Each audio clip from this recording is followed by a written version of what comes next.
बूढ़ा भिखारी और सेठ।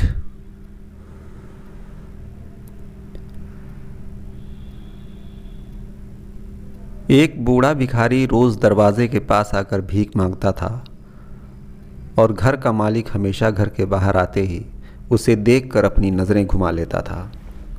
कई बार उसके लिए गालियां भी बकता। वो कहता, तू जिंदा ही क्यों है? पूरी ज़िंदगी ऐसे ही भीख मांगेगा क्या? धरती का बोझ क्यों बना बैठा है? और कभी कभी उस भिखारी को गुस्से में धक्का भी मार दिया करता। इतना कुछ हो जाने के बावजूद बूढ़े भिखारी के मुंह से सिर्फ यही निकलता कि ऊपर वाला तुम्हारा भला करे। एक बार सेठ को कारोबार में बहुत बड़ा नुकसान हुआ। सेठ बहुत परेशान था कि तभी दरवाजे पर वही भिखारी आया। परेशान सेठ का गुस्सा उसको देखते ही सातवें आसमान पर पहुंच गया। गुस्से में तमतमाते हुए सेठ ने उस भिखारी को पत्थर दे मारा। पत्थर लगने की वजह से भिखारी का सर फूट गया और उसके सर से खून बहने लगा। फिर भी दर्द से कराहते हुए भिखारी ने इतना ही कहा, ऊपर वाला तुम्हारे पापों को माफ़ करे। भिखारी वहाँ से चला गया। सेठ सोच में पड़ गया। भिखारी को पत्थर मारा, फिर भी उसने सिर्फ उसके लिए दुआ की। सेठ का गुस्सा शांत हुआ। भिखारी के बारे में जानने के लिए सेठ ने भिखारी का पीछा करना शुरू कर दिया। भिखारी जहाँ जहाँ जाता सेठ उसके पीछे जाता। सेठ ने देखा कि कोई उसको खाना देता, कोई उसको मारता, कोई बेइज्जत करता तो कोई गाली भी देता। लोग भिखारी के साथ चाहे जैसा बर्ताव करते, लेकिन भिखारी सबके लिए एक ही दुआ करता, ऊपर वाला तुम्हारे पाप माफ़ करे। अब रात होने को आई थी। भिखारी अपने घर जाने के लिए लौटा। वो अपने घर पहुंच गया, लेकिन सेठ अब भी उसका पीछा कर रहा था। एक पुरानी टूटी हुई खटिया पर एक बूढ़ी औरत लेटी हुई थी। काफ़ी कमज़ोर और बीमार लग रही थी।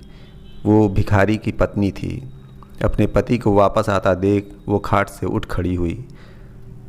पत्नी ने अपने पति के भीख वाले कटोरे में देखा, उसमें सिर्फ आधी बासी रोटी थी। उसे देखकर वो बोली, आज बस इतना ही मिला? अरे, आपके सर से खून निकल रहा है, ये चोट कैसे लगी? बूढ़ा भिखारी बोला, आज बस इतना ही मिला। किसी ने कुछ दिया ही नहीं, सबने गालियां दी और एक ने पत्थर भी मारा, इसीलिए मेरा सर फट गया। एक गहरी ठंडी सांस लेकर बूढ़ा भिखारी फिर से बोला, ये मेरे ही गुनाहों का फल है। तुम्हें याद है कुछ साल पहले हम कितने अमीर थे? क्या कुछ नहीं था हमारे पास। हमारे पास हर चीज़ ज़रूरत से ज़्यादा थी, लेकिन हमने कभी किसी गरीब की मदद नहीं की। और उससे भी बुरा हमने उस अंधे भिखारी के साथ किया जो हमारे दरवाजे पर भीख मांगने आया करता था। बूढ़ी पत्नी की आंखों में आंसू आ गए। वो बोली, हाँ, हम उस बेचारे अंधे के साथ बहुत बुरा करते थे। उसकी बेइज्जती और अपमान करते थे।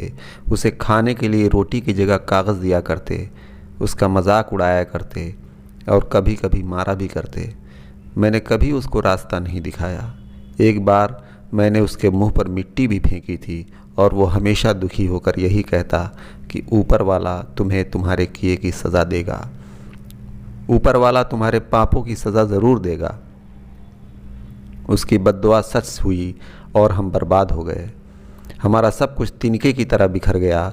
हम ये दुख भरी ज़िंदगी जीने को मजबूर हैं। भिखारी बोला, हाँ, उसकी बद्दुआ सच में हमें लग गई। इसीलिए मैं किसी को बद्दुआ नहीं देता, चाहे कोई मेरे साथ कैसा भी बर्ताव करे। मैं हमेशा उसके लिए दुआ ही करता हूँ। मैं नहीं चाहता कि कोई भी हमारी जैसी ज़िंदगी जीने को मजबूर हो, किसी को भी हमारे जैसे दुखों का सामना करना पड़े।